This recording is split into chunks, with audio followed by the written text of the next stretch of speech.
presidente Zaia la nuova ordinanza regionale in vigore da sabato contro gli assembramenti, grandi strutture chiuse sabato e domenica, nei festivi anche i negozi, al bar e ristorante clienti solo seduti.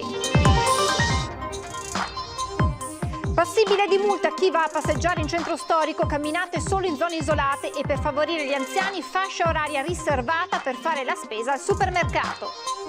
Per i sottosegretari all'interno variati non si esclude un passaggio per il Veneto da zona gialla ad arancione. Sui controlli annuncia una stretta, basta persuasione, si passa alle multe. L'emergenza sanitaria porta il numero chiuso in uno dei luoghi più belli del Veneto, Arqua Petrarca. Il sindaco firma l'ordinanza sabato e domenica, massimo 1400 ingressi. Un anno fa, il 12 novembre, l'acqua alta eccezionale che devastò Venezia. Il ricordo del sindaco Brugnaro è stasera su Antenna 3 il documentario Apocalisse a Venezia. Ispezioni dei carabinieri in 5 aziende della Marca, scoperti 21 lavoratori irregolari, 2 attività sospese per la violazione delle norme anticontagio. Teatri, mostre, musei, la cultura sta pagando lo scotto della chiusura imposta dalle disposizioni anti-Covid. Il Museo Fulcis ha accolto le casse arrivate dal Museo Correr con le spade dei maestri bellunesi.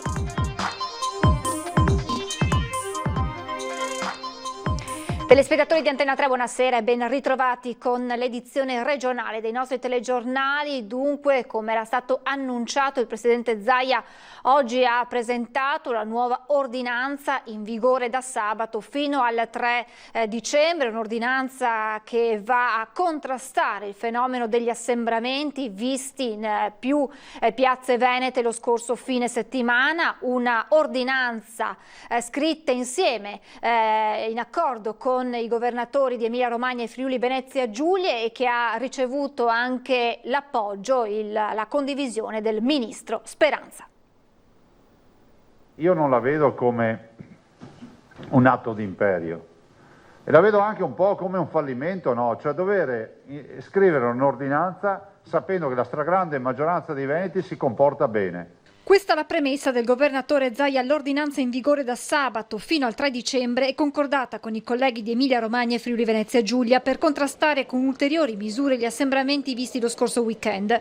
Ribadito l'obbligo di indossare la mascherina quando si esce di casa, il nuovo provvedimento consente lo svolgimento di attività sportiva, motoria, le passeggiate presso parchi pubblici, aree verdi, rurali e periferiche, mantenendo sempre la distanza di sicurezza e in ogni caso al di fuori di strade e piazze del centro storico delle città e località turistiche. L'attività motoria, la passeggiata, la corsetta si vanno a fare nelle aree periferiche, non si va nei centri abitati e questa è una preghiera che facciamo ai cittadini. Non si va a fare la vasca, lo struscio nei corsi principali, non si va al mare per andare ad affollare le spiagge. Regolamentato anche l'accesso agli esercizi di vendita consentito ad una persona per nucleo familiare. È fortemente raccomandato agli esercenti di riservare l'accesso agli esercizi commerciali di grandi e medie strutture da parte dei soggetti con almeno 65 anni alle prime 2 ore di apertura dell'esercizio stesso. Sospese nelle scuole primarie e secondarie le lezioni di ginnastica, canto e strumenti a fiato. Novità poi per bar e ristoranti. L'attività di somministrazione di alimenti e bevande si svolge dalle ore 15 fino alla chiusura dell'esercizio, cioè alle 18, esclusivamente con consumazione da seduti sia all'interno che all'esterno dei locali. È vietata la consumazione di alimenti e bevande all'aperto su area pubblica o area al pubblico, salvo che sulle sedute degli esercizi. Nei giorni prefestivi e festivi chiuse le grandi e medie strutture di vendita, sia esercizio unico che con più attività, compresi i parchi commerciali. Nei festivi chiusi anche tutti gli altri negozi, salvo farmacie e alimentari. Il sabato le grandi e medie strutture di vendita e quindi centri commerciali o outlet eccetera. La domenica, oltre a questi, chiudono anche tutti gli altri negozi, tranne gli alimentari, le farmacie, le parafarmacie e le edicole e le tabaccherie. Nelle competizioni sportive che si svolgono in Veneto, gli sportivi e tutti gli accompagnatori possono accedere se in possesso di una certificazione di aver svolto il test in un periodo di tempo non anteriore a 72 ore prima della gara. L'ordinanza avrà l'intesa del ministro, col quale ho parlato stamattina, del ministro Speranza, che condivide, e c'è un'interlocuzione col Presidente del Consiglio per delle misure economiche. E E questa mattina una videoconferenza del sottosegretario all'interno Variati ha fatto il punto sulla situazione contagi in Italia e in Veneto, e proprio per il Veneto il sottosegretario non ha escluso un passaggio dalla zona gialla a quella arancione. Poi ha annunciato una stretta a partire dal prossimo fine settimana sui controlli, sempre anti-assembramenti. I dati gravi anche nel Veneto. Il governo, per impedire il lockdown generalizzato, non ha fatto chiusure generalizzate nel paese. Domani sarà un'altra giornata importante per la decisione che verrà fatta sulla nuova geografia relative ai dati. Ecco, a governare quella geografia non sono considerazioni di carattere politico. A guidare, come sapete, sono quei 21 parametri che non sono una scoperta delle ultime settimane, perché i signori governatori le conoscevano da 26 settimane. Il sottosegretario all'interno Variati annuncia per domani un nuovo intervento del governo sulla geografia del contagio in Italia in base ai 21 parametri di riferimento. Il Veneto, per alcune di queste classi di dati, è una regione in situazione grave. Non raccontiamoci cose diverse. Tant'è che non è escluso che il Veneto possa essere considerato una regione nel quale possono cambiare la classe da gialla ad arancione. In attesa dunque delle decisioni dell'esecutivo, il sottosegretario plaude ai provvedimenti adottati dalle singole regioni o comuni per combattere gli assembramenti visti un po' ovunque lo scorso fine settimana. Ordinanze regionali o comunali che potranno contare sulla collaborazione dello Stato, assicura lo stesso Variati. Lo Stato, per la sua responsabilità, sarà accanto ai governatori, accanto ai sindaci, perché le loro ordinanze poi devono essere controllate. Intanto il sottosegretario annuncia dal prossimo fine settimana un inasprimento dei controlli già a partire dalle 15. Ovunque assisteremo ad una intensificazione nel fine settimana dei controlli e una maggiore severità anche delle sanzioni, nel senso che l'orientamento è passare da una fase più persuasiva verso invece una azione a questo punto repressiva. Tutte azioni che hanno un unico obiettivo: evitare un nuovo lockdown generalizzato che fermi anche la produzione. Porterebbe a un tale impoverimento del paese per i quali gli aiuti di Stato farebbero estremamente fatica a dare delle risposte adeguate. E a proposito di assembramenti nel fine settimana, dal comune di Padova arriva un ultimo avvertimento: non ci saranno sconti a chi non rispetta le regole. Triplicati gli agenti della polizia locale in pattuglia in città. Le situazioni viste lo scorso fine settimana non devono assolutamente ripetersi. Le parole dell'assessore alla sicurezza di Padova, Diego Bonavina, suonano come un out-out. Se in questo fine settimana ci dovessero essere nuovi assembramenti non ci saranno più giustificazioni. Chi non rispetta le regole pagherà le sanzioni. Dopo il vertice in prefettura, tutte le forze dell'ordine verranno messe in campo su strada e con pattuglie a piedi per vigilare sul corretto uso della mascherina e per evitare ogni tipo di assembramento. Triplicati anche gli uomini della polizia locale che vigileranno nelle zone del centro, in particolare sulle piazze. Scene come quelle viste sabato scorso in Piazza delle Erbe non si devono ripetere. Lo step successivo, dice Bonavina, è la chiusura del centro storico. Se le cose non vanno come devono andare, dovranno essere presi dei provvedimenti più drastici. Quindi ecco perché parto da qui per dire che dobbiamo far di tutto per evitare dei provvedimenti più drastici, perché a nessuno piace di chiudere una piazza, di chiudere addirittura una città, e da questo punto di vista diamoci una mano tutti quanti, cerchiamo magari di non uscire così tanto per uscire, usciamo se ci sono delle necessità, è un sacrificio che chiediamo. Da venerdì notte entrerà in vigore l'ordinanza regionale che invita ad evitare le passeggiate nei centri città. Le sanzioni per chi non rispetta le regole possono arrivare anche a 1.000 euro. Sorvegliati speciali anche i locali, loro sono responsabili di ciò che accade nei plateatici. All'interno del plateatico, all'interno del locale, la gestione è degli esercenti e quindi a loro va un grido d'allarme di darci una mano, perché i primi a rimettercene saranno loro quando ci saranno le chiusure più maggiori rispetto a quelle che sono adesso. E l'emergenza coronavirus porta il numero chiuso in uno dei borghi più belli d'Italia, ovvero Arqua Petrarca. Il sindaco ha firmato un'ordinanza valida per sabato e domenica prossimi. L'ordinanza è già stata firmata, è la numero 25 del 12 novembre 2020. Arqua Petrarca difende il suo centro storico dall'invasione del fine settimana e sabato 14 e domenica 15 novembre pone un limite massimo al numero di ingressi, 1400 persone. Saranno posizionati proprio agli ingressi delle aree pedonali praticamente del centro storico, quindi tutta quella che è la parte dove la gente cammina a piedi, ecco lì agli ingressi saranno posizionate le persone che con appositi anche abbiamo acquistato anche, a una stupidaggine, dei contapersone, cercheremo di tenere un calcolo anche di quante persone sono entrate, di quante entrano e di quante escono.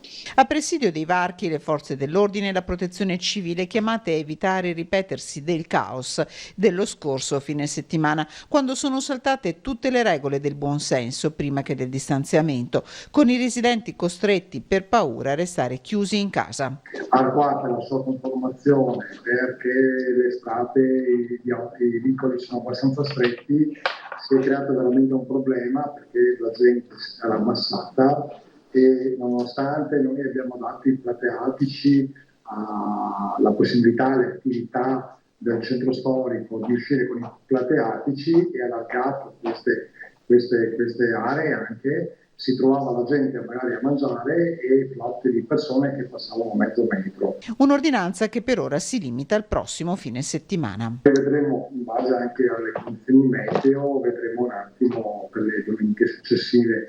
Domenica però è previsto bel tempo, sabato e domenica è previsto bel tempo, quindi vuoi perché la gente pensa sempre che sia l'ultimo weekend libero, cioè che può uscire, la gente si muove. Giustamente capisco le persone che hanno voglia anche il desiderio di uscire, però cose come sono successe domenica scorsa non devono più ripetersi. Lasciamo per un attimo l'emergenza coronavirus, perché un anno fa Venezia venne devastata dall'acqua granda. E allora ripercorriamo insieme quelle tragiche ore di quella notte, ma anche dei giorni seguenti, con immagini che il mondo intero non dimenticherà mai. Guarda, questa è via Garibaldi, ok? C'è un fiume, io non riesco ad andare avanti, con 90 kg che so, non riesco ad andare avanti, sono nascosto qua in caetta. Erano le 22:51 del 12 novembre 2019, quando Venezia ha visto un numero che mai avrebbe voluto, 187. A tanto è arrivato il picco di alta marea quella sera.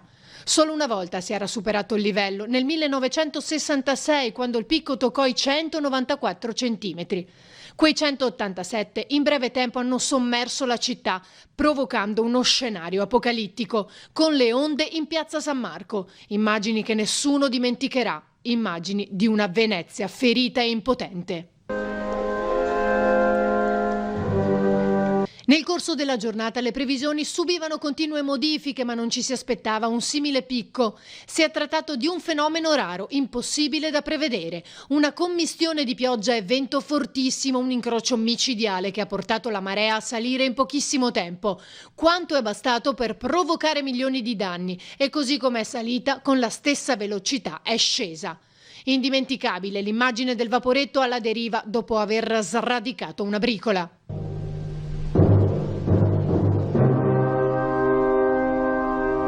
Il mattino seguente la città si sveglia incredula e oltre ai danni si conta già una vittima a Pellestrina. Giannino Scarpa è rimasto fulminato cercando di ricollegare i cavi elettrici perché l'isola era rimasta al buio.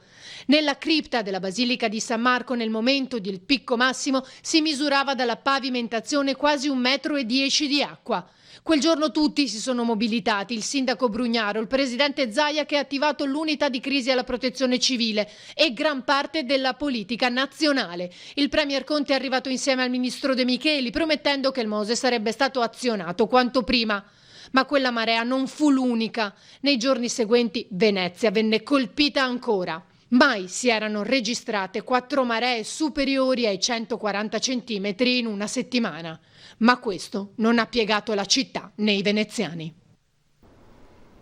E lo avete visto proprio in quest'ultima immagine tra chi ha vissuto in prima persona il disastro dell'alta marea eccezionale dello scorso novembre, il sindaco di Venezia Luigi Brugnaro, nominato poi commissario delegato alla gestione dell'emergenza. Ho cominciato a dare ordine in piazza San Marco senza neanche sapere se avevo il titolo per darli. Ho evacuato, mi ricordo che ho preso una signora giapponese che pensava di attraversare la piazza, l'acqua stava crescendo, l'ho ripresa, avevo per la schiena. Aveva trascorso la notte in prima linea di fronte alla più grande acqua alta che ha colpito Venezia dal 1966, il sindaco Luigi Brugnaro. Quel 12 novembre è anche per lui un ricordo indelebile, fatto di tante storie individuali e collettive. Ho in mente delle scene incredibili di ragazzi che sistemavano i libri, di volontari da ogni dove, telefonate dei sindaci, delle istituzioni, sono venuti tutti, maggioranza, opposizione. È stata una comunità prima locale, regionale e anche nazionale che si è mossa. Chissà che non perdiamo quella memoria di cosa vuol dire fare le cose assieme, senza nessuna polemica, ringraziandoci e tirandoci su a vicenda. Alla Protezione Civile a Marghera, l'acqua alta eccezionale di un anno fa è stata ricordata anche dal presidente Zaia, che un fenomeno di quelle dimensioni, ha detto, non avrebbe mai pensato di vederlo. Adesso sembra che il Mose ci metta in salvaguardia, in protezione, questo è già una buona notizia, visti tutti i soldi che sono stati investiti su Mose e su opere complementari, si parla di quasi 9 miliardi di euro tra Mose e il resto delle opere. Sarà un ricordo indelebile, probabilmente non la vedremo mai più, perché se Mose funziona è stata l'ultima acqua grande che Venezia ha conosciuto. Il capitolo risarcimenti è stato per il sindaco Luigi Brugnaro un esempio di efficienza burocratica statale e comunale attraverso un processo di informatizzazione che farà scuola in Italia, ma alcuni capitoli sono rimasti aperti. Sono arrivati gli aiuti che noi per legge possiamo dare, cioè fino ai 20.000 euro per le imprese e fino ai 5.000 euro per i privati. Sui danni, quelli superiori ai 20.000 euro, cioè i danni importanti, lì la legge non consente un recupero immediato tramite il commissario o tramite il comune. Lì deve essere un'apposita determina fatta dal Consiglio dei Ministri con una legge speciale. E su questo sì, immagino che saranno tempi ancora lunghi, l'avevamo previsto fin dall'inizio. Prima di andare in pubblicità, uno sguardo al bollettino di Azienda Zero con i positivi in Veneto. Sono 1260 i nuovi positivi nelle ultime ore rispetto al report della mattinata. Complessivamente nelle ultime 24 ore in Veneto abbiamo 3.459 positivi e in area non critica degli ospedali del Veneto si è raggiunta la soglia dei 1.900 ricoverati con 29 pazienti in più rispetto alla mattina. 223 invece complessivamente i ricoverati nelle terapie intensive del Veneto. Ci fermiamo per la pubblicità, tra poco.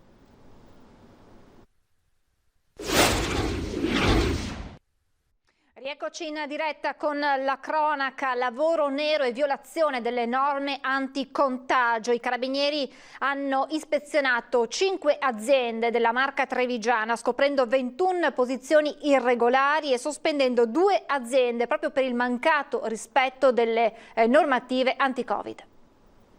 Contrasto del lavoro nero e verifica del rispetto delle regole anti-Covid nelle aziende agricole e in quelle del manifatturiero. I carabinieri del gruppo Tutela Lavoro di Venezia e del Comando Provinciale di Treviso, in collaborazione con l'Ispettorato del Lavoro, hanno messo in campo ieri nella Marca una serie di ispezioni mirate a far emergere eventuali irregolarità. Sono quindi state sottoposte a controllo complessivamente 5 aziende, 2 del settore manifatturiero e 3 del settore agricolo. Sono state valutate 61 posizioni lavorative e per ben 21 di queste è emerso che i lavoratori venivano impiegati in nero. A Motta di Livenza 3 le aziende agricole controllate, tutte gestite da cittadini extracomunitari. Di 30 lavoratori impiegati in campi e vigneti, pakistani, senegalesi, indiani, 14 erano in nero, titolari denunciati e attività sospese, dall'agricoltura al tessile e all'occhialeria. 4 lavoratori irregolari su 26 in un'azienda di Pederobba, 3 impiegati su 8 in una di Villorba, gestite rispettivamente da un cittadino cinese e un italiano. Anche nell'ambito dei controlli finalizzati al rispetto della normativa anti-Covid è emerso che in 2 aziende la normativa non era completamente rispettata. In questo caso è stata disposta la sospensione dell'attività fino a quando le aziende non provvederanno a ripristinare le condizioni lavorative di sicurezza necessarie per poter continuare ad operare. Elevate sanzioni amministrative per oltre 80.000 euro, altri 4.000 per violazione delle norme anti-Covid e ben 155.000 euro per una ventina di irregolarità in materia di igiene e sicurezza sui luoghi di lavoro. Lutto nel mondo dello sport per la scomparsa di una campionessa degli anni 50, prima donna a vincere una medaglia alle Olimpiadi invernali. Avrebbe compiuto 89 anni il 26 novembre, se n'è andata ieri. Stiamo parlando della marosticense Giuliana Minuzzo, prima donna italiana a vincere una medaglia delle Olimpiadi invernali, il bronzo in Norvegia in discesa femminile a 21 anni. La si ricorda anche per il suo giuramento olimpico, quale prima donna nel 56 a Cortina. Il suo nome compare anche nella Hall of Fame della Federazione Italiana Sport Invernali. Da anni Giuliana Minuzzo non abitava più a Vallonara di Marostica, ma si era trasferita ad Aosta. La cultura è uno di quei settori che sta pagando uno scotto profondo per la chiusura imposta dalle disposizioni anti-Covid. A Belluno però non si sta a guardare, si lavora in prospettiva. Se non posso far venire la gente al Fulcis, faccio arrivare nuovi pezzi e interi settori che stiamo allestendo, proprio approfittando del fatto che il museo è chiuso. La cultura è certamente uno degli ambiti che più sta soffrendo le conseguenze della pandemia. Nel caso dei musei, Belluno ha dovuto chiudere il Fulcis con 2 mostre appena inaugurate. C'è chi sta peggio di noi, con esposizioni molto costose, dice l'assessore Marco Perale, ma si guarda avanti senza fermarsi un solo minuto. Quando riapriremo non solo il Fulcis come lo hanno conosciuto quelli che finora erano riusciti a visitarlo, ma anche con qualcosa in più che potremo offrire ai bellunesi e ovviamente a chiunque altro anche dal resto del Veneto o del Triveneto vorrà venire a vederlo. A dimostrazione di ciò, stamattina il portone di Palazzo Fulcis ha spalancato le sue porte alle preziose casse arrivate dal Museo Correr di Venezia, che riportano a Belluno un pezzo di storia anche economica e sociale della città. Parliamo di un primo nucleo di spade realizzate dai maestri bellunesi di fama indiscussa tra il 1500 e il 1600. E ci racconta di spade che sono servite sia nelle grandi guerre che Venezia ha fatto verso nord per difendere il suo confine contro l'espansionismo dell'imperatore dell'epoca, ma ovviamente anche per tutto il 500, per tutto il 600 con la crescente potenza ottomana, quindi sono elementi che sono serviti nella storia di Venezia per almeno 2 secoli. È stato il primo vero Made in Italy, prima ancora del gelato e dell'occhiale, ha spiegato Luigino Boito del Circolo Cultura e Stampa, partner con il Comune di Belluno del progetto europeo Clang, spade di leoni e aquile, sospeso tra valorizzazione turistica, riscoperta storica e scientifica di un passato finora noto per lo più agli addetti ai lavori. Un pezzo di memoria collettiva che ora si concretizza nel museo. Abbiamo parlato dell'acqua granda di un anno fa che devastò Venezia. Ebbene, questa sera a partire dalle 21:15 su Antenna 3 vi riproporremmo il documentario Apocalisse a Venezia, documentario prodotto dal gruppo Media Nord-Est che ripercorre quei drammatici giorni con le immagini di quella notte che nessuno potrà mai dimenticare, ma anche dei giorni seguenti che vi abbiamo raccontato minuto dopo minuto nelle nostre lunghe dirette che hanno documentato quanto accaduto a Venezia in quelle drammatiche giornate di un anno fa. Dunque l'appuntamento è per questa sera, Apocalisse a Venezia alle 21:15 su Antenna 3. Siamo in chiusura, vi lascio come sempre alle previsioni del tempo. Grazie per essere stati con noi, buon proseguimento di serata.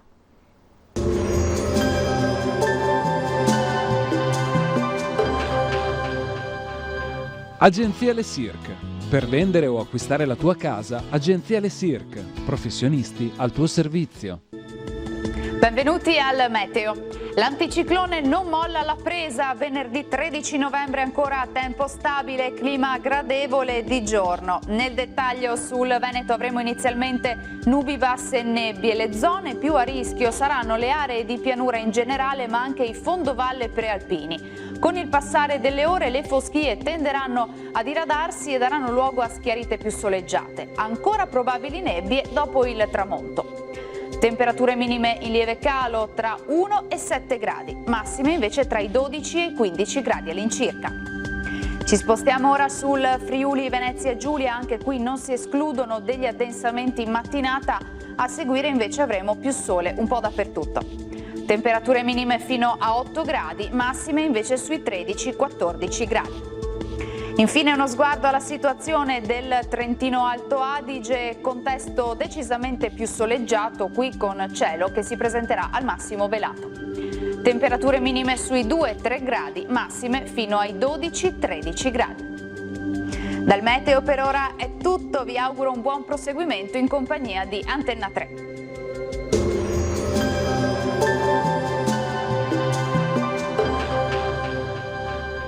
Agenzia Le Cirque. Per vendere o acquistare la tua casa, Agenzia Le Cirque. Professionisti al tuo servizio.